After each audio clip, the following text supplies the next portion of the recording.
from persons without consent and legal authority.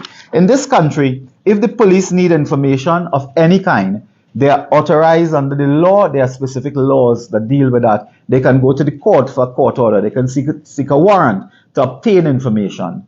There is no legal basis for the cabinet. The cabinet is a policy-making body. The cabinet is not law enforcement. Somebody years ago told Rowley that as head of the cabinet, he's a policeman. Now, I never knew when you become prime minister or minister of government that you also become police. I knew there were police and there was minister. And Keith Rowley and Stuart Young in particular, and if you look at this document, there are fingerprints on it.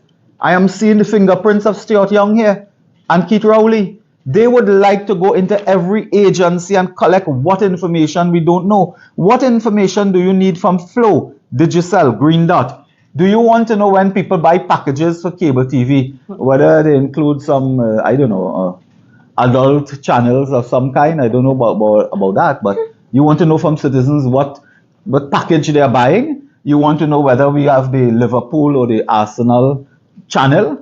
What do you want to know that that the police cannot obtain through proper legal authority?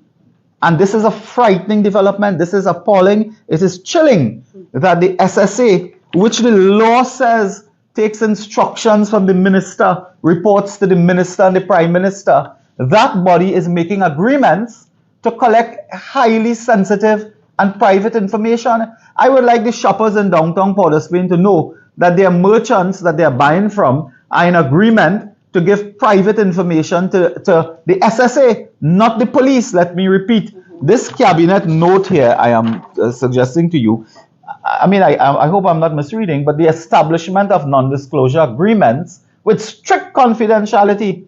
Is it involving fines, jail? Is the cabinet now taking a decision to fine people, jail people? That is Parliament. Parliament makes laws that include fine and imprisonment and so on. And the Parliament may provide for regulations, orders and so on. But it is the work of Parliament to make law. It is not the work of the cabinet. And look, the cabinet here is saying that the SSA will get into agreement with all of these entities to provide sharing and management of data. That is a frightening development. So Flow, TSTT, and this TSTT is troubling. They actually went to the court recently and lost, claiming that they were a private company. They spent taxpayers' money to pay lawyers to argue that they are a private company. That is TSTT for you. Green Dot Flow, I told you before. The judiciary, what information the SSA needs from the judiciary that the police cannot get through proper exercise of their legal authority under the laws of Trinidad and Tobago. What information from the judiciary that you need, that the judiciary today, we ask the Chief Justice to indicate whether he has signed a non-disclosure agreement with the SSA to provide data to the SSA, and if so, what data? In all of these notes here, they are not telling you what information is needed and for what purpose. Is it CCTV camera footage? But there's a process to get that, and generally, the private sector provides information if they have to the police, because the police, as you know, their CCTV camera system has collapsed under the weight of corruption and incompetence, so that CCTV cameras are not working anywhere. Well, 7 out of 10 not working that are managed by the police. And that is something we have been exposing in the Parliament of Trinidad and Tobago. So that this matter of spying, of snooping on the population through using the political entity called the SSA to go into all arms of the government, all arms of the state to get data is a very frightening development. And they want to get data on people's land, on their ownership. They want to get data. I hope that ownership of land will also include Foster Commons and so on. They want to get information from WASA, from TNTech. What information you need? You need to tell us. You just can't say, that you want intelligence and you want, information and so on. So this is a very worrying development. We will put it on the record and indicate that those entities, particularly the DOMA, and they want information from DOMA. What don't they want information from the San Fernando Business chamber. They don't want from the Tanapuna Chamber of Commerce. You don't want from the Shagwanas Business Association. You only want from the Port of Spain merchants and owners. What information and why? And the government is silent. There's a conspiracy of silence on this matter. The normally talkative Minister of National Security, Fitzgerald Ethelbert Hines, loquacious, is that the word? I can't even pronounce it. He's like that, if that's the word. But he's saying nothing on this. He's not saying that he's the minister with responsibility for national security, although he's not responsible for the security of citizens. He has the ministry. The SSA is under his ministry. And is the SSA involved in agreements? How many have they signed? And for what information? This is the point, because this is a note since 2018, 4 years ago. Clearly, it has not helped with crime. Clearly, if this was intended to deal with crime, it didn't. In fact, it had the opposite effect of increasing serious crime and murder in this country. And the point we make is a simple point. There are three issues that they can deal with, what we call low-hanging fruits to deal with crime. The opposition today is a mature opposition we are dealing with. We do not only oppose, we propose. And this morning we proposed just three matters. If you would fix the CCTV cameras, if you would get the DNA lab going, if you would get electronic monitoring, which legislation was passed by the Partnership for Electronic Monitoring. I believe since 2013 or 14, somewhere there. The DNA lab, we passed legislation for that, for the DNA. The CCTV cameras, in fact, we expanded by 80% the CCTV coverage in Trinidad and Tobago. We put more cameras in Tobago as well because of certain developments there. So if those three things, DNA lab, CCTV camera, electronic monitoring unit, if they would be implemented, executed, provided for, that would help immediately with dealing with crime and detection and so on. Clearly, you don't need to be spying on citizens when it is clearly the Court of Appeal ruled in January 2022 that is illegal. And when this is challenged, as I presume it will be, by the lawyers and so on, they will lose again. They will end up spending more than $1 billion in legal fee again and lose again. So it is a very, very serious matter. The next matter I will go on to, we got a press release from the Ministry of Rural Development and Local Government. This press release here, indicating that the government has appointed a new state enterprise by the name, they have a long name, Secondary Road Rehabilitation and Improvement Company Limited. Now, my information and our information is that they are capitalizing this new company. They're going to capitalize the new company with what we believe to be hundreds of millions of dollars. They are taking $100 million to set up this company. That's just to set up the company. And then in the budget, they'll have to provide hundreds of millions of dollars. I am told that they are providing $400 million to this company in the budget. 400 million and 100 million to set it up. Because remember, when you set up a company, this company don't own a wheelbarrow, a shovel. They can't fix nothing. They don't employ an engineer. They don't employ a surveyor. Nothing. You have to set up. You have to get staff. You have to get institution and machinery and so on. So that this company will take $100 million of taxpayers' money. How much roads could you fix with that? You could have finished the Ramai Trace Hindu School with 10% of that. You could have finished that. And they are putting Mr. Herbert George, chairman, this is a matter in the public domain, Mr. Shazim Mohammed, Lincoln Anthony, Deborah James, Wendell Sicharan, Neville Adam. I don't know these people. I cannot say anything bad about these people. But I want to point out that the chairman, Mr. Herbert George, we believe is also the chairman of a company by the name of NIDCO with the Ministry of Works. This is a company that was supervising, overseeing the collapse of the Mosquito Creek, what we call then the Mosquito Creeks. That entire phase of a highway collapse, $180 million gone down the drain. To this day, we have had no report, no citing of Minister Rohan Sinanan on this matter. You can't get a report, you can't see him. You cannot find out what it is that led to the collapse of a phase. But Mr. George is in charge of the company where the road collapsed. So in PNM culture, it's good he got a promotion. He's now promoted to lead a next company to build road. So destroying the Mosquito Creek was not enough for Mr. George. He will now destroy other roads. And he's given $100 million to start, pocket change, I imagine, for Rowley and Stuart Young and others. And they will put $400 million there.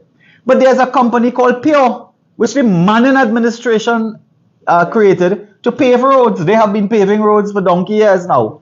You have Pure, you have the Rural Development Company, you have other state enterprises that can do it. But more importantly, local government can do that. If local government is provided with resources, they can rehabilitate roads. They can do the paving of secondary roads. There's no need for a state enterprise unless this is to put money in the hands of friends, family, and financiers. Unless this is to put money in the hands of their friends, which they cannot put by other state enterprises at this time. So this is really another major corruption element that is coming to the fore. This is a recipe for corruption, mismanagement. 400 million to come for this company to go and spend willy-nilly the friends and family of the PNM to fix the road. They don't have bitumen, you know. They have bitumen in this country. When they close down the refinery, we have no bitumen. So what they fixing the road with? Huh? Chewing gum? This is the state of the country. So I call on the government to explain what is the need for this company. What gave rise to this? Why is it that you don't want Pure? And the persons in Pure to be, are they impure now? That you don't want them paved roads anymore? This is corruption. Full stop. And more will be said on that at another time. The final issue, of course, revolves around this matter of the Commission of Inquiry. This morning, the Commission of Inquiry would have met. Now, it is startling, and again, sometimes when I speak to the press on matters involving Rowley and Stuart Young and so on, you know, I sometimes hope I'm wrong, but there's a report before me where the committee chairman is saying they have no paper, they have no internet, they have no pens to carry out their work. I am seeing a report like that. Is that true? Is this true? I am reading now from a report in my hand, yeah. The Commission of Inquiry met and so on. Mr. Chairman Jerome Lynch, Queen's Counsel, expressed concern over what he describes as the slow provision of basic services to help the team carry out its work. The Jamaican Justice revealed, and I quote, considerable concern as necessities like internet, paper, pens, scanners have not been made available. $100 million to establish a company that there's no need for, but you don't have pen, paper, internet, scanners for the Commission of Inquiry to inquire into the tragic death of the 4 divers in February 2022. We're already in September, but you now don't have pen and paper. So that he's saying that they had to plunder somebody's office to get chairs and desk. They had to go somewhere and take chairs and desks, maybe from EFCL when they closed down. So that this is the sorry state. While a $400 million for a company to give money to the friends and family, they don't have pen and paper to deal with this matter of the Commission of Inquiry. And another pressing related issue is that the families have been asking for legal representation for which they are entitled before a Commission of Inquiry. A Commission of Inquiry is where persons can give testimony, depositions, sworn statements and so on. And these have serious implications in terms of criminal liability, civil action and so on further down the road. Families ought to be represented. The deceased persons, those tragic victims and their families ought to be represented properly. The government position is go and look for legal aid.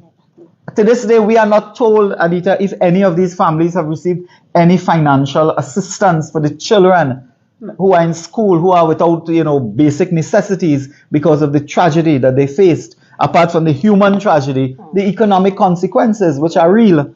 So that this afternoon, I call upon, well, I can't find Stuart Young. He might be between Hamburg and Cologne or Munich or somewhere now. But surely the government must respond to this tragedy that we are seeing, revealing itself, unfolding before our eyes in this sense of the Commission of Inquiry into the divers matter. So I would leave it there for a moment to take some calls and to follow up on some issues if members of the press and others would be willing to ask any questions. So thank you very much. Yes, Dr. Munal, we have some questions.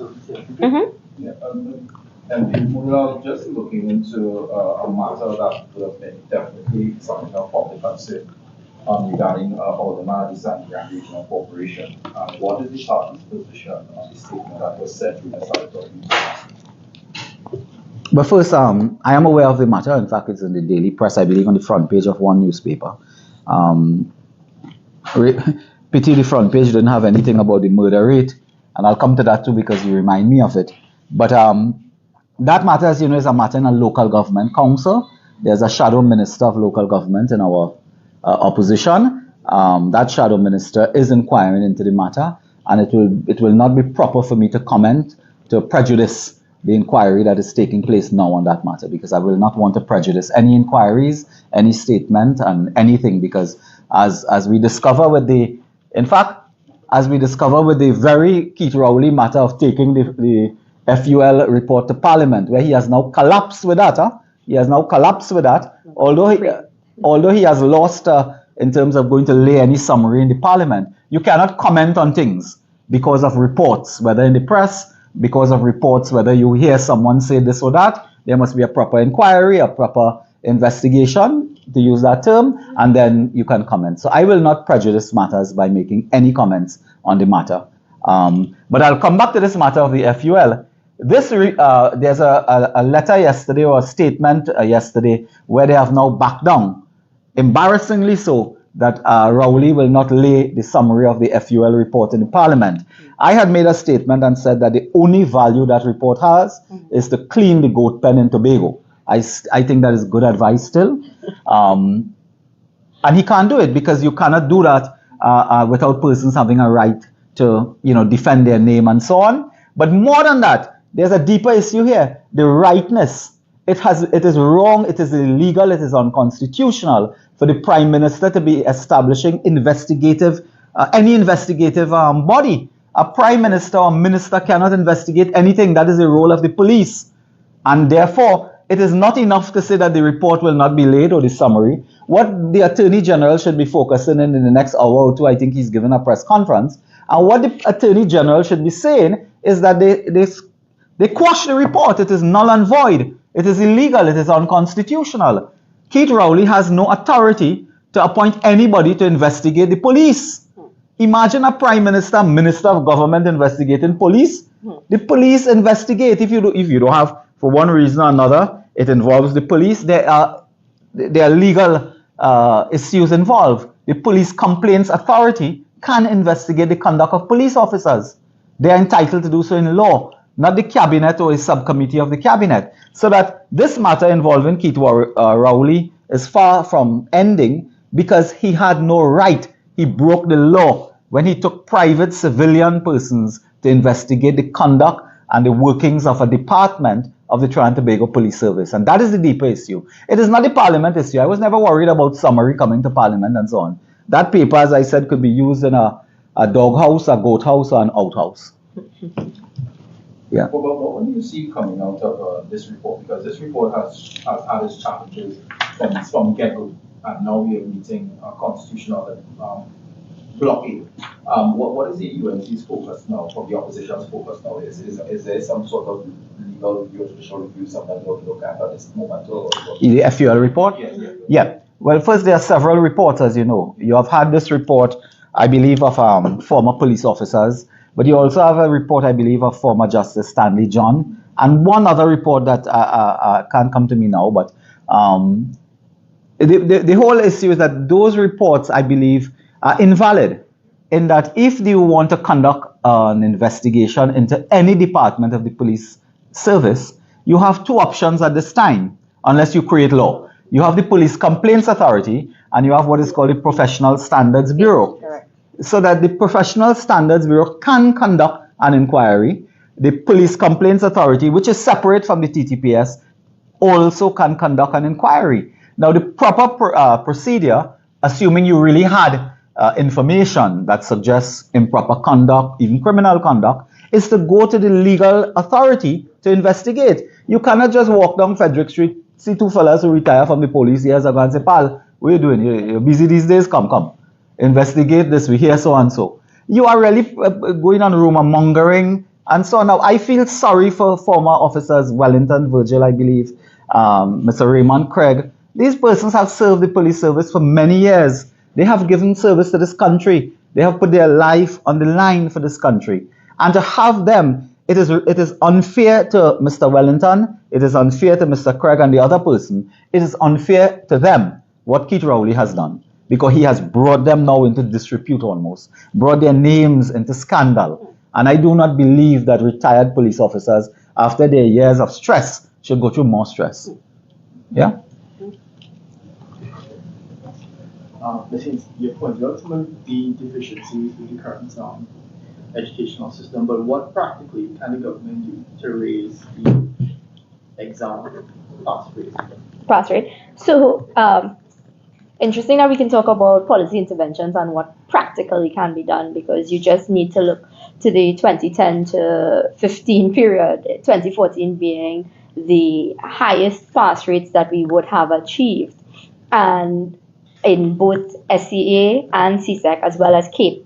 And that shows you that there can be government policy interventions, namely some of the things that the ministry is now talking about implementing after they scrapped it in 2015. So we are looking at targeted curriculum changes. What are you focused on in the classroom, access outside of the classroom, that is homework centers, access to any kind of remedial help. They are now talking about employing remedial teachers. When they met in 2015, some 280 remedial level teachers who would be able to assist students who are underperforming before they take the exam, so that you are able to perform better when you take the exam. And so targeted preventative interventions, a close look at the curriculum. The People's Partnership also proposed in 2014 a rollout of a program to assess students' learning capabilities, so that we can be able to ascertain where there may be students with any kind of neurodivergent learning capabilities, and therefore we would be able to structure the school sector, the education sector, to allow for success of a variety of students, and not just throwing everyone out to the wolves, and if you survive, you survive. And so those would be some of the targeted interventions that they would have met, that were proposed by the Partnership Administration, certainly proposed by the UNC, both in 2015 and 2020. The ministry is now talking about implementing some remedial help, and now talking about looking at the curriculum to ensure that students have a higher chance of success. A little too late in our opinion. Dr. Mullah, the leader of the opposition has raised the issue of state spying before. Earlier this year, she said the government had special software that it was using to spy on persons' WhatsApp messages and so forth. At that time, the Prime Minister replied by saying that only criminals have something to hide. How would you respond to that? Well, first, the flippant response of the Prime Minister is really characteristic of his persona. In all serious, mature, decent countries of the world, people are concerned with democracy and the rule of law. This is not a matter of saying, okay, only criminals should be scared. This is a matter of rights, privacy rights. It is a matter of equality. It is a matter of personal consent, legal authority, and the rule of law. This is the issue, the rule of law. So that the government has in its possession, it is now confirmed, the opposition leader, Mrs. Prasad Bisesa, has spoken about this matter on more than one occasion, where the government has the technology to spy, to snoop, to mako, to use the local term, on every citizen. And now, frighteningly, they have come with a decision of cabinet to allow the politically appointed SSA to collect information from private and public institutions. Not disclose it, and not disclose what you give. Not disclose when you give. Not disclose a non-disclosure agreement with strict confidentiality. This is like North Korea. This cabinet note came from the North Korean capital, Pyongyang, I believe. So that this cannot be Trinidad and Tobago, where our constitution guarantees rights and the rule of law. The other matter related to this, which I'm reminded of, is that the UNC partnership government and so on passed the Data Protection Act. I have a copy of it in my hand here because I walk around with that all the time. It's like my Bible. The Data Protection Act is here. Look at this. Provides for the rights of citizens, their privacy rights. There's something called an information commissioner that is established in law that is almost the watchdog of the rights of citizens, their personal data and information. The same Rowley and Stuart Young and others. You remember the bacchanal they made with something called Cambridge Analytica? Some pink-haired man went on TV in some part of the world and said under Kamla Prasad Bisesa, information was given out and so on. The police went to look for him. They couldn't find pink-head, purple-head, red-head. They couldn't find him. He said he didn't want to come to Trinidad to give evidence, to give testimony.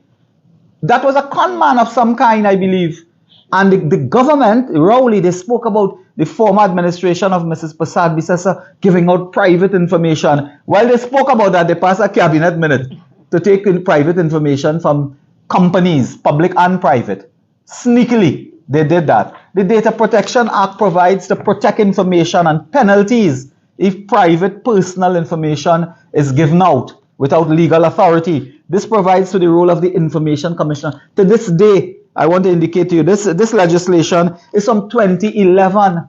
To this day, this has not been fully proclaimed and implemented. There is no Information Commissioner appointed. The government came to the Parliament, I believe, a few years ago and indicate that they are looking to amend this law. Amend what? They are amending nothing. They are amending nothing. They will not provide for a legal institution to protect the rights of citizens, to protect their privacy rights, to protect their personal information and so on, to establish an Information Commissioner office. They are not doing it. But while they are not doing that, they are quickly going to pick up information. You know, when this SSA Act was passed, I just want to remind people, because not everybody like us, Anita, they will not have the information. The opposition raised that issue of the SSA being under the authority of the minister and can be used to persecute and prosecute political opponents. And political opponents are not just political opposition. They are opponents of this government outside of the political structure. And they can be persecuted. I hope Mr. Gregory Aboud, I think his brother is a High Court and now Court of Appeal Justice as well. I hope he understands the seriousness of this. Mr. Aboud, this is not just giving a CCTV footage because you had a hit and run in front of your shop, you know. No, this is about collecting serious data from persons. Do you know, I just want to warn this population. There's technology now in the hands of government that deals with facial recognition, where they can generate and harvest data to be used against individuals. So if you go to shop in a particular place and they believe that is a political opponent, they can get a picture of every citizen, synchronize it with ID card picture. So they will now have an account of everyone who goes into every place to shop, to conduct business. If you go to see a lawyer, they can find out by using that technology. That is unlawful. It is unconstitutional. It breaches every right we know. And that is coming on this population. As I said, we cannot be found to be sleepwalking into a dictatorship. It's a dystopian society that we are dealing with. Dr. Mullah, you mentioned some companies there, such as Flow and Green Dot and the Association. So, is there any law currently mandating that these organizations and companies inform customers that their information is being passed on to the state? I believe that they have a public duty. I believe they have a duty. Again, the lawyers will flesh this out properly in the courthouse, I imagine. But companies have a duty to inform customers and clients that I have taken your information, I have captured your image, and that image is to be transmitted to the political PNM SSA. That image is to be transmitted to Keith Rowley. I have taken your picture, I've captured a video of you conducting business here. I have taken note of all the choices you make in your purchase of whatever. I don't know if Rowley want to catch somebody buying gifts for somebody else or something like that. This is what, to answer your question pointedly, every single entity unlisted in this cabinet minute, everyone, private and public, owes now a public duty to their customers, their clients, and in some cases like TNTech and WASA, the national community, to indicate that they have signed an agreement and what data they are transmitting to the politically appointed SSA. You mentioned the Prime Minister's trip to Switzerland. Some commentators in the energy sector have said that they find it a bit odd that the Prime Minister and the Minister of Energy would go to Pruman rather than Pruman coming here. How would you? Well, I want to reinforce several points made by Chief Whip David Lee. I believe a few nights ago, Monday, Dr. Lee spoke at a Monday night forum and made very, very important observation, comments, and revelations. And he indicated that that meeting in Switzerland is a hoax. It's really a hoax. That is, Stuart Young and Keith Rowley has some other business there that they camouflage with meeting Proman, because I believe two people flew out from Point Fortin or somewhere, or Point Lisas, to go to Switzerland to make a presentation. And the point David Lee has made, and others, is that the commitment made by Proman is for investment in maintenance, ongoing research and development and maintenance and so on. That is not investment in more plants, more jobs, more income. That is their normal customary announcement of that they will continue doing research, they will continue changing the bulb and changing the pipe or whatever they use. You had to go to Switzerland to hear that, which you knew about. Those companies already indicate that. You could have done that on Zoom. But Keith Rowley and Stuart Young are up to some trick by going to Switzerland, Germany, London. I believe the tail end of that is in Washington, where Dr. Rowley is expected to be in Washington for something else. And we also want to alert the international community. We want to alert the multinational corporations in the energy sector that they may also pay a price by meeting these PNM politicians in secret meetings behind closed doors with quote-unquote unminuted meetings where no one knows what they are dealing with, what they are talking about, what they are, even who invited them. That agenda with Keith Rowley changed when they left on the plane. They had one agenda, and when they board the plane, the agenda changed. And today, I alert the international companies, the multinationals, be very cautious, because you may well have to answer to another government as to what you were doing in closed rooms with Keith Rowley and Stuart Young, whose track record is notorious. I mean, you just have to think of the Lauren Manatee, think of the Sandal scandal, think of all these mega projects that collapsed under their watch. Think of the NGC controversies and so on over the years. Think of the China deal for housing. Think of the Central Block that collapsed, the contract collapsed with the Chinese. And the same characters are at it again. And they're at it alone. And it is worrying. It is something that the country should really wake up from. Dr. You mentioned the Commission of Inquiry. Recently, there was a report in Trinidad Guardian saying that the state has spent about $1 billion in legal fees. Given that, why is it that you think the state is apprehensive to pay for the legal representation of the family of the diagnosis? I think there's a commission of inquiry before us, and I don't want to go too much in detail or say too much. They think they subpoena me as a witness. But there has been more in the mortar beside the pestle, is that the term here? There has been more there. In fact, a chairman of this commission resigned before sitting for a minute. That is worrying. And some of us do not accept the euphemistic explanation and so on. That was worrying, and there are deeper issues there with this commission, its work, its relationship to heritage, to key political operatives in that sector. I am not surprised at all that this government will not provide proper legal representation for the families, because I believe that this commission, if properly done quickly, and certainly if they have pen and paper, they may be able to do some work in unearthing some of the issues in that tragic 48 hours or so that occurred in late February 2022. But I don't want to say too much because the matters are now fresh, assuming that these people get pen, paper, scanner, toilet paper, and whatever else they need. Since you said that about 44% of students have achieved, according to the government, acceptable results then to the public sector. But we know that currently the public sector has been shrinking and is likely to shrink in the future. So are you concerned that there's a generation of students who may not find employment in either the public or private sector? Absolutely. I would have stated that it is highly hypocritical of the administration, of this government, to be talking about what is required required minimum entry into the public sector when they are bemoaning the wage bill and actively telling persons not to seek employment within the public sector. I mean, this is the same Minister of Education that told persons not to apply to the teaching service. There's simply no space for you. Don't bother to put in your application. So yes, I am absolutely concerned. I am concerned about unemployment, underemployment. I am concerned about rising cost of living without any expectation of being able to meet or to be able to sustain your families in Trinidad and Tobago at this time. And all of it is as a result of crippling policies by a heartless and incompetent PNM administration. Yeah. Well, winding up then, we just want to thank the media and the national community and viewers and listeners for joining us this afternoon with this press conference and accepting the issues as we raise them. To remind persons that on Monday night, as usual, we have our Monday night forum to tune into that, at which the political leader and other speakers raise the issues of the day.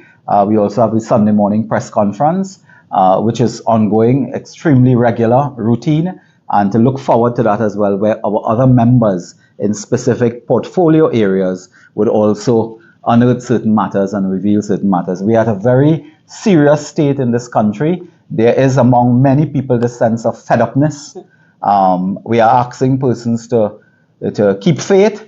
We do not say like Rowley, stay the course. When he says stay the course, I think he means stay the golf course.